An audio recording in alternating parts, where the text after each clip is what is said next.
Di sebuah bukit yang tenang, berdiri sebuah bangunan megah bergaya Eropa dengan pagar emas yang menjulang.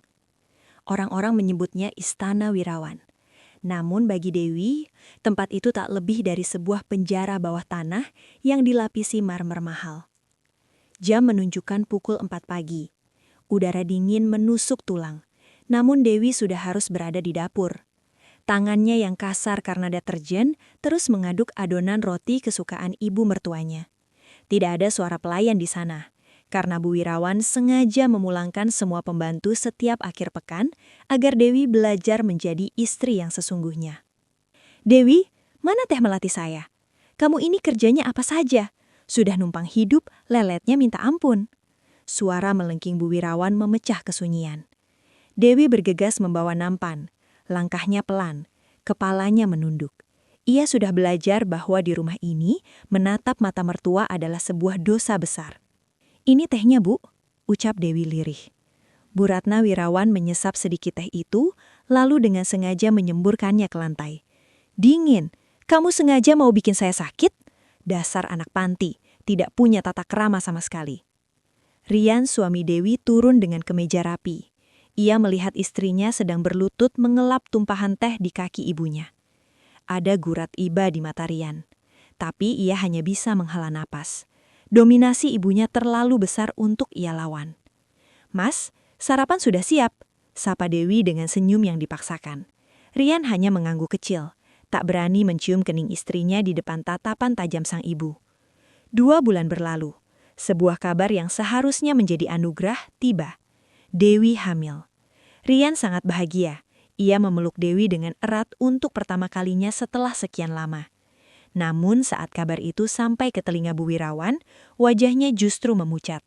Bukan karena senang, tapi karena ketakutan. "Apa? Hamil?" gumam Bu Wirawan. Di kepalanya ia hanya memikirkan satu hal, warisan. Jika Dewi melahirkan anak laki-laki, maka posisi Dewi di keluarga ini akan semakin kuat. Dan rahasia besar yang ia simpan bersama almarhum suaminya terancam terbongkar. Malam itu, Bella, adik ipar Dewi yang manja dan licik, masuk ke kamar Dewi saat Dewi sedang mandi.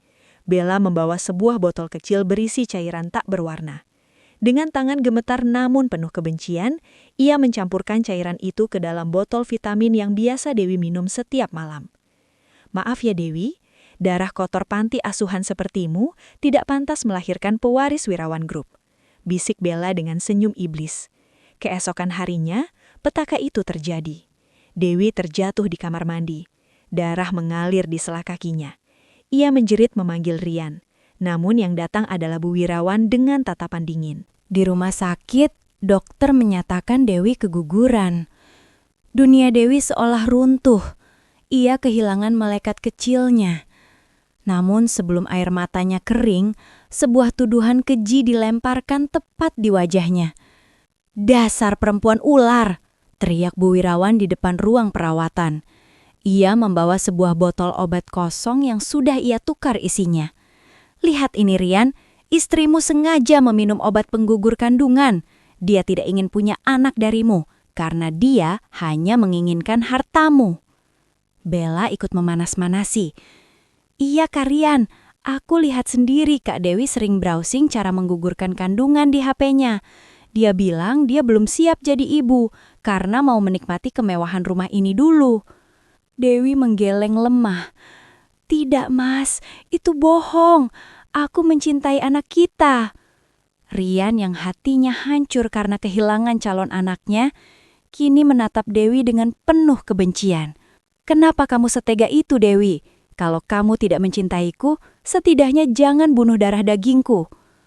"Pergi kamu," bentak Bu Wirawan sambil menyeret Dewi yang masih lemas keluar dari ranjang rumah sakit.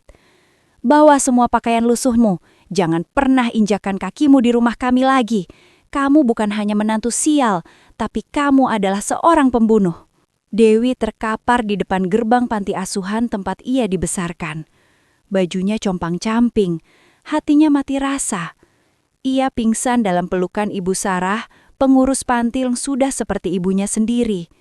Saat terbangun di kamar kecilnya yang dulu, Ibu Sarah duduk di sampingnya.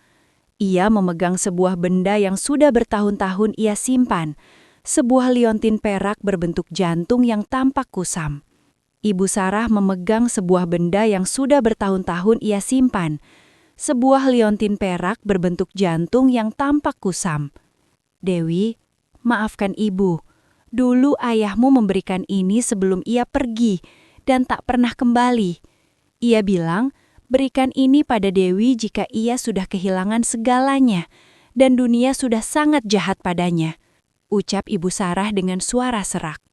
Dewi menerima liontin itu. Dengan tangan gemetar, ia menekan sebuah tombol rahasia di pinggiran liontin tersebut. Klik, liontin itu terbuka. Bukan foto biasa yang ia lihat. Di dalamnya terdapat sebuah mikrofilm dan tulisan kecil. "Pencuri itu ada di rumah yang kini kamu tempati. Darahku mengalir untuk membalas mereka." Dewi teringat wajah Bu Wiraun saat pertama kali melihat liontin yang ia pakai dulu. Wajah yang penuh ketakutan. Seketika, rasa sedih di hati Dewi menguap, berganti dengan api dendam yang membara. Mereka mengambil anakku. Mereka mengambil harga diriku. Dan ternyata, mereka juga yang menghancurkan ayahku, bisik Dewi. Matanya yang sembab kini menatap tajam ke langit. "Demi darah ayahku dan bayi yang hilang, aku akan kembali. Dan saat itu tiba, Istana Wirawan akan menjadi kuburan bagi kesombongan mereka." Malam di panti asuhan terasa begitu panjang bagi Dewi. Di bawah cahaya lilin yang temaram, ia terus memandangi mikrofilm kecil yang keluar dari liontin ayahnya. Dengan bantuan proyektor tua milik panti, Dewi mencoba memproyeksikan isinya ke dinding kamar yang kusam. Matanya terbelalak. Gambar yang muncul bukanlah foto keluarga, melainkan skema rumit dan coretan rumus kimia yang diberi judul Proyek Bintang Utara. Di pojok dokumen itu terdapat tanda tangan ayahnya, Profesor Gunawan, dan sebuah stempel yang membuat jantung Dewi seakan berhenti berdetak. Properti Wirawan Pharmaceutical, rahasia negara. Jadi, ayah bukan orang hilang biasa. Ayah adalah otak di balik kejayaan perusahaan mertuaku, gumam Dewi. Tiba-tiba, Ibu Sarah masuk membawa satu kotak besi berkarat. "Dewi, ada satu hal lagi yang ayahmu titipkan. Sebuah alamat rumah tua di pinggiran kota. Ia bilang, kunci jawaban dari segala air matamu ada di sana." Dewi menyadari bahwa pernikahan Rian dengannya mungkin bukan sekedar kebetulan. Mungkinkah keluarga Wirawan sengaja memungutnya dari panti hanya untuk memastikan darah Profesor Gunawan tetap dalam jangkauan mereka? Keesokan harinya, Dewi mendatangi alamat tersebut. Sebuah rumah tua yang hampir roboh tertutup semak belukar di pinggiran kota yang sepi. Dengan kunci kecil yang juga ada di dalam liontin, ia membuka pintu depan yang berderik nyaring. Debu beterbangan. Di ruang tengah, Dewi menemukan sebuah meja kerja yang masih rapi seolah ditinggalkan terburu-buru. Ia membuka laci rahasia di bawah meja. Di sana, tersimpan sebuah koran lama dengan berita utama, ilmuwan jenius tewas dalam kecelakaan misterius, formula hilang. Di samping koran itu, ada foto masa muda Ibu Ratna Wirawan. Ia nampak sedang berdiri di belakang ayah Dewi, sebagai asisten laboratorium. Dewi menemukan sebuah catatan harian milik ayahnya. Ratna dan suaminya mulai berubah. Mereka terobsesi menjual formula ini ke pasar gelap. Aku harus menyembunyikannya. Jika mereka menemukanku, aku harap putriku Dewi bisa menyelesaikan apa yang aku mulai. Dewi terduduk lemas. Air matanya jatuh membasahi kertas kusam itu. Ayahnya tidak meninggalkannya karena benci, tapi untuk melindunginya dari serigala berbulu domba yang kini menjadi mertuanya. Saat Dewi hendak keluar dari rumah itu, sebuah bayangan muncul di ambang pintu. Seorang pria tua dengan mata satu dan bekas luka di wajahnya berdiri menghalangi jalan. Dewi terperanjat. Ia mengambil sebatang kayu untuk membela diri. "Jangan takut, Nona Dewi.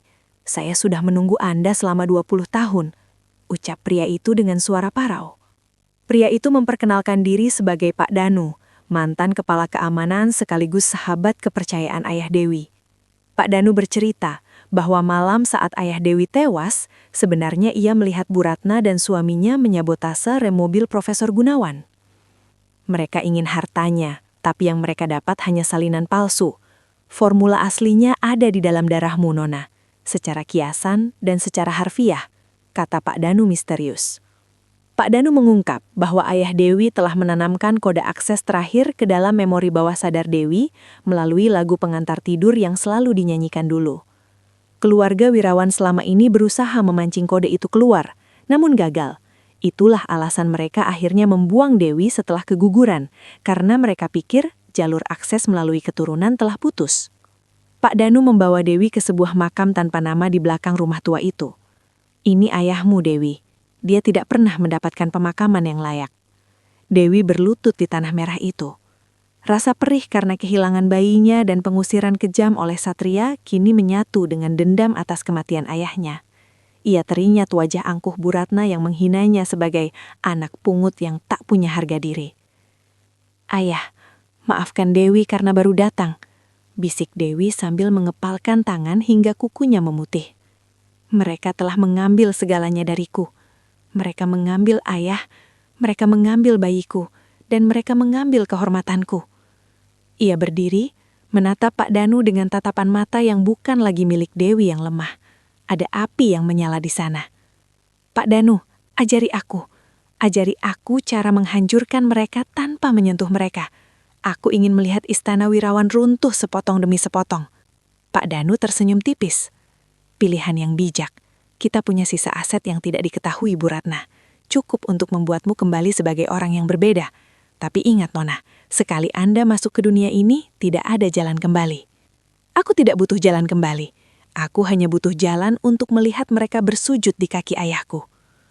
Dewi telah menemukan jati dirinya. Kini, ia bukan lagi menantu yang terbuang, melainkan putri seorang jenius yang menuntut balas. 6 bulan telah berlalu sejak Dewi menghilang dari gerbang panti asuhan. Dunia menganggapnya sudah mati atau hancur di jalanan. Namun, di sebuah villa rahasia di pegunungan, Dewi menjalani transformasi yang menyiksa fisik dan batinnya. Di bawah bimbingan Pak Danu, Dewi tidak lagi belajar cara memasak atau menyajikan teh. Ia belajar cara membaca laporan keuangan, memahami celah hukum, dan berlatih seni bela diri taktis. Rambut panjangnya yang dulu selalu ia ikat sederhana, kini dipotong dengan gaya bob tajam yang elegan. "Ingat Dewi," kata Pak Danu sambil menyodorkan sebuah tablet berisi data saham Wirawan Group. "Ibu Ratna mencintai hartanya lebih dari nyawanya sendiri. Untuk membunuhnya, kamu tidak perlu pisau, kamu hanya perlu memutus aliran uangnya." Dewi menatap pantulan dirinya di cermin. Wanita di cermin itu bukan lagi Dewi yang malang. Ia kini adalah Nyonya D, investor misterius dari luar negeri dengan modal jutaan dolar yang berasal dari akun rahasia peninggalan ayahnya yang baru saja dicairkan oleh Pak Danu. Gedung Wirawan Pharmaceutical sedang dalam masa krisis. Tanpa formula asli Profesor Gunawan, produk baru mereka gagal total di pasaran. Saham mereka terjun bebas. Di saat itulah Nyonya D muncul sebagai malaikat penyelamat. Dewi melangkah masuk ke ruang rapat Wirawan Group. Ia mengenakan setelan jas desainer berwarna hitam legam dan kacamata gelap. Di sampingnya, Pak Danu bertindak sebagai asisten pribadi yang sangat disegani. Ibu Ratna dan Rian sudah menunggu di sana. Mereka tidak mengenali Dewi. Prosedur kecantikan dan aura wibawa yang terpancar membuat Dewi tampak seperti orang yang berbeda total. "Selamat pagi, Ibu Ratna. Saya dengar perusahaan Anda sedang butuh suntikan dana segar," tanya Dewi dengan suara yang sengaja ia buat lebih berat dan berwibawa. Rian menatap Nyonya D dengan perasaan aneh. Ada sesuatu pada aroma parfumnya dan cara dia berbicara yang mengingatkannya pada seseorang yang telah ia buang. Namun ia segera menepis pikiran itu. "Terima kasih sudah datang, Nyonya D. Kami sangat menghargai tawaran investasi Anda." Ibu Ratna yang sudah serakah melihat angka 0 di surat penawaran langsung tersenyum lebar. Ia tidak sadar bahwa surat kontrak yang ia tanda tangani mengandung pasal-pasal jebakan yang perlahan akan menjerat leher keluarganya. Dewi mulai menjalankan aksinya dari dalam. Sebagai investor utama, ia punya akses ke semua arsip rahasia. Ia mulai mengadu domba Bella dan Ibu Ratna. Ia diam-diam membocorkan pada Bella bahwa Ibu Ratna berencana memotong jatah warisannya demi menutupi kerugian perusahaan. Di sisi lain, Dewi mulai mendekati Rian secara profesional. Ia sering memancing Rian untuk bercerita tentang mantan istrinya.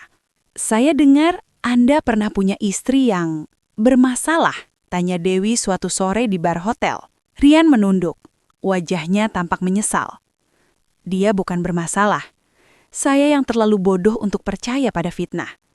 Setiap malam saya bermimpi tentang dia, Nyonya D. Saya merasa telah melakukan dosa besar. Dewi hanya tersenyum dingin di balik gelas anggurnya. Penyesalan adalah hukuman yang paling lambat, Tuan Rian. Dan biasanya, itu datang saat semuanya sudah terlambat. Sementara itu, Bella yang panik karena merasa akan jatuh miskin, mulai melakukan tindakan ceroboh. Ia mulai mencuri aset perusahaan untuk ditimbun sendiri. Persis seperti yang Dewi rencanakan. Jaring-jaring kehancuran mulai melilit keluarga Wirawan dari dalam. Namun, permainan Dewi tidak semudah itu. Kehadiran Nyonya D yang tiba-tiba menarik perhatian pihak lain. Sindikat Hitam, organisasi internasional yang dulu bekerja sama dengan almarhum ayah mertua Dewi untuk mencuri formula ayahnya. Suatu malam, saat Dewi hendak pulang, sebuah mobil hitam mencegatnya di parkiran bawah tanah. Seorang pria bertubuh besar dengan tato kalajengking di lehernya turun. Nyonya D, bos kami ingin tahu, dari mana Anda mendapatkan dana sebesar itu untuk menyelamatkan Wirawan Group? Dan kenapa gaya bicara Anda sangat mirip dengan Profesor Gunawan? Tanya pria itu sambil menodongkan senjata. Pak Danu dengan cepat bereaksi. Sebuah baku hantam singkat terjadi. Mereka berhasil meloloskan diri. Tapi Dewi menyadari satu hal. Musuhnya bukan hanya Ibu Ratna. Ada kekuatan yang lebih besar dan lebih berbahaya yang mengincar formula yang ada di dalam kepalanya. Kita harus mempercepat permainan, Pak Danu, ucap Dewi sambil mengatur nafas. Besok adalah hari perayaan ulang tahun Wirawan Group. Saat itulah kita akan melakukan skakmat. Dewi menatap mikrofilm ayahnya. Besok, semua rahasia ini akan meledak di wajah mereka. Aku akan memberikan mereka hadiah ulang tahun yang tak akan pernah mereka lupakan. Nyonya D kini berada di pusat badai, antara membalas dendam pada mertua jahat atau bertahan hidup dari kejaran sindikat berbahaya. Apakah penyamaran Dewi akan terbongkar sebelum ia sempat menghancurkan mereka? Bersiaplah untuk sesi terakhir yang mendebarkan. Malam itu, Istana Wirawan bersinar terang. Ratusan lilin kristal menggantung di langit-langit ballroom. Ibu Ratna berdiri di tengah ruangan dengan gaun emasnya, menyapa tamu-tamu elit. Ia merasa telah menang. Perusahaannya selamat berkat investasi Nyonya D. Dan malam ini adalah perayaan kembalinya kejayaan Wirawan Group. Terima kasih sudah menyelamatkan kami, Nyonya D. Bisik Ibu Ratna saat Deli iba. Anda adalah malaikat bagi keluarga kami. Dewi tersenyum, namun matanya sedingin es. Sama-sama, Ibu Ratna. Tapi malam ini, saya tidak datang sebagai malaikat. Saya datang sebagai pembawa pesan dari masa lalu. Tiba-tiba lampu ballroom padam. Suasana menjadi hening seketika. Sebuah layar raksasa di belakang panggung menyala. Bukan profil perusahaan yang muncul, melainkan sebuah rekaman video hitam putih yang sangat jernih. Rekaman itu memperlihatkan Ibu Ratna muda dan almarhum suaminya sedang mengotak-atik kabel rem sebuah mobil di sebuah garasi gelap. Suara mereka terdengar jelas. Jika Gunawan mati malam ini, formula itu akan menjadi milik kita selamanya. Seluruh tamu undangan terperanjat. Ibu Ratna jatuh duduk, wajahnya sepucat kertas. "Matikan, itu palsu, itu editan!" teriaknya histeris. Dewi melangkah ke tengah panggung, ia melepas kacamata hitamnya dan berdiri tepat di bawah sorot lampu. Apakah rekaman itu palsu, Ibu Ratna? Atau ingatan Anda yang mulai memudar? Rian gemetar hebat.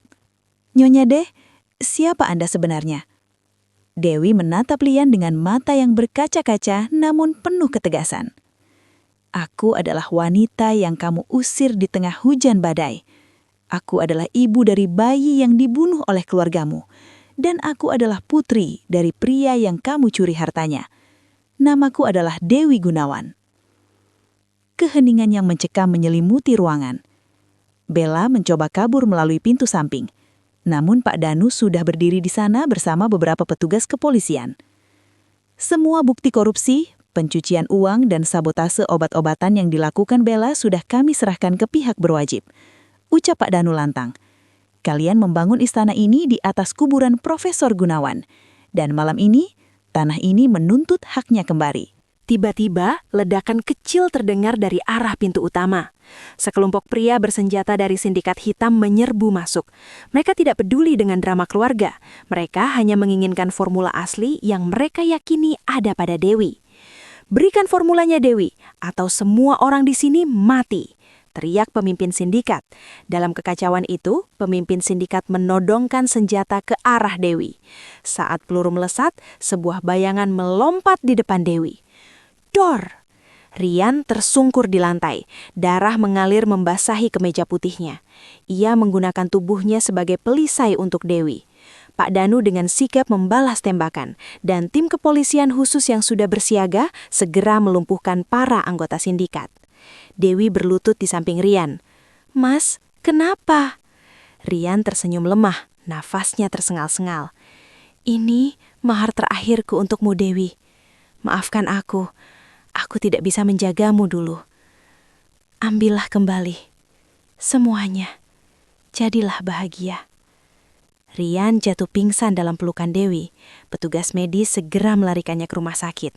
Di sudut ruangan, Ibu Ratna dan Bella diborgol. Mereka berteriak dan menangis, tapi tak satu pun tamu yang berani menolong. Mereka kini benar-benar sendirian di tengah kemewahan yang mulai runtuh. 3 bulan kemudian, Istana Wirawan telah dijual dan hasilnya disumbangkan sepenuhnya ke Panti Asuhan dan Lembaga Riset Kanker Nasional. Perusahaan farmasi itu kini berganti nama menjadi Gunawan Foundation. Dewi berdiri di sebuah taman bunga yang asri. Ia mengenakan pakaian sederhana, tampak jauh lebih damai. Pak Danu datang membawakan kabar. Ibu Ratna dan Bella dijatuhi hukuman seumur hidup. Rian, dia selamat, tapi dia memilih untuk pergi ke luar negeri dan bekerja sebagai sukarelawan kemanusiaan. Ia meninggalkan surat ini untukmu. Dewi menerima surat itu namun tidak membukanya. Ia menyimpannya di dalam sakunya. Baginya masa lalu sudah selesai. Ia memegang liontin perak di lehernya. Formula ayahnya yang dulu penuh darah, kini telah berubah menjadi berkah. Dewi menatap langit biru yang cerah. Ia merasa seolah ayahnya dan bayinya sedang tersenyum dari balik awan. "Ayah, aku sudah pulang," bisiknya. Dewi berjalan menjauh dari kamera, menuju anak-anak panti asuhan yang berlarian ke arahnya dengan tawa ceria. Ia telah menemukan istana yang sebenarnya, bukan di rumah mewah berpagar emas, melainkan di dalam hati yang telah tenang dan jujur. Demikianlah akhir dari perjalanan Dewi, sebuah kisah tentang betapa kuatnya kebenaran di atas kebohongan, dan betapa sabar akan membuahkan kemenangan pada waktunya. Terima kasih telah menyaksikan Kutukan Mahar Ayah. Jangan lupa klik subscribe dan bagikan kisah ini jika Anda percaya bahwa keadilan selalu punya jalannya sendiri. Sampai jumpa di kisah penuh hikmah selanjutnya.